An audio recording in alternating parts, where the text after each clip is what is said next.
Why is the insulation of boiler done? Boiler का insulation क्यों किया जाता है? To minimize the heat loss from the boiler outer surface to the surrounding atmosphere, insulation is required. Boiler की बाहरी सतह से आसपास के वातावरण में ऊष्मा के नुकसान को कम करने के लिए इंसुलेशन आवश्यक है। Q217 What is reverse jet cleaning? Reverse jet सफाई क्या है? Reverse jet bag filter is prepared widely as the cleaning of bags can be performed online. Bags are cleaned by short burst of compressed air injected through a solenoid valve and set of nozzles. Duration of compressed air burst is very short. Cleaning is done automatic by a timer.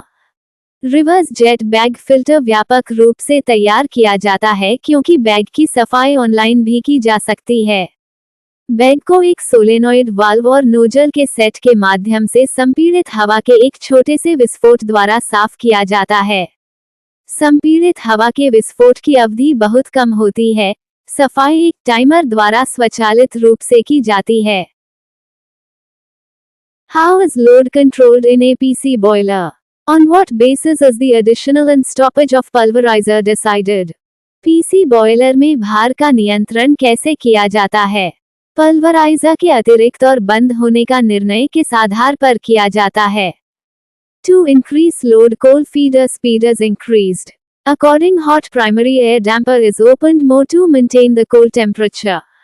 Draft and air to be maintained. If first pulverizer exceed 80% of its rated capacity, then second pulverizer is to be made online and adjusted to share an equal load. To decrease the load, coal feeder speed may be decreased and when drops to minimum, stop second feeder and adjust air. भार बढ़ाने के लिए कोयला feeder की गति बढ़ाई जाती है। कोयले के तापमान को बनाए रखने के लिए प्राथमिक वायु डैम्पर को गर्म करके अधिक खोला जाता है। ड्राफ्ट और वायु को बनाए रखना होता है। यदि पहला पल्वराइजर अपनी निर्धारित क्षमता के 80% से अधिक हो जाता है, तो दूसरे पल्वराइजर को चालू करके समान भार साझा करने के लिए समायोजित किया जाता है। भार कम करने के लिए कोयला फीडर की गति कम की जा सकती है और जब भार न्यूनतम हो जाए, तो दूसरे फीडर को बंद करके वायु को समायोजित किया जा सकता है। To which standard does the grades T11, T22 and T91 belong? Grade T11, T22 और T91 किस मानक से संबंधित हैं?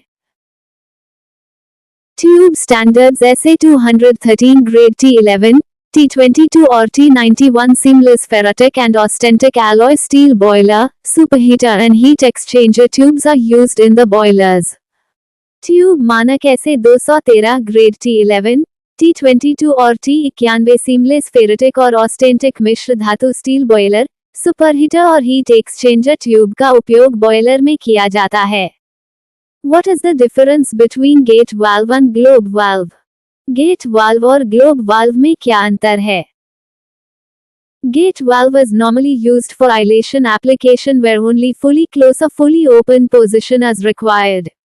The gate fully retracts in the bonnet, so the pressure drop across the valve is less. Globe valve is widely used in high pressure steam and water line. Movement of the valve disc is parallel to the flow of fluid. It can be used for throttling purpose and where positive shutoff is required, the fluid has to change its direction of flow in this valve. So the resistance to flow is more in high pressure drop across the valve.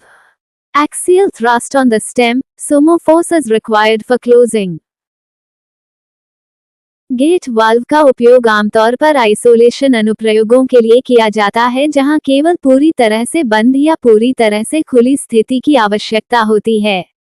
Gate bonnet में पूरी तरह से पीछे हट जाता है, इसलिए valve में दबाव में गिरावट कम होती है। ग्लोब वाल्व का उपयोग उच्च दाब वाली भाप और पानी की लाइन में व्यापक रूप से किया जाता है। वाल्व डिस्क की गति द्रव के प्रवाह के समानांतर होती है। इसका उपयोग थ्रॉटलिंग उद्देश्य और जहां धनात्मक शट-ऑफ की आवश्यकता होती है, के लिए किया जा सकता है। इस वाल्व में द्रव को अपने प्रवाह की दिशा बदलनी पड़ती है, इसलिए प्रवाह का प्रतिरोध अधिक होता है और वाल्व में दबाव में गिरावट अधिक होती है। स्टेम पर अक्षीय थ्रस्ट होता है, इसलिए बंद करने के लिए अधिक बल की आवश्यकता होती है।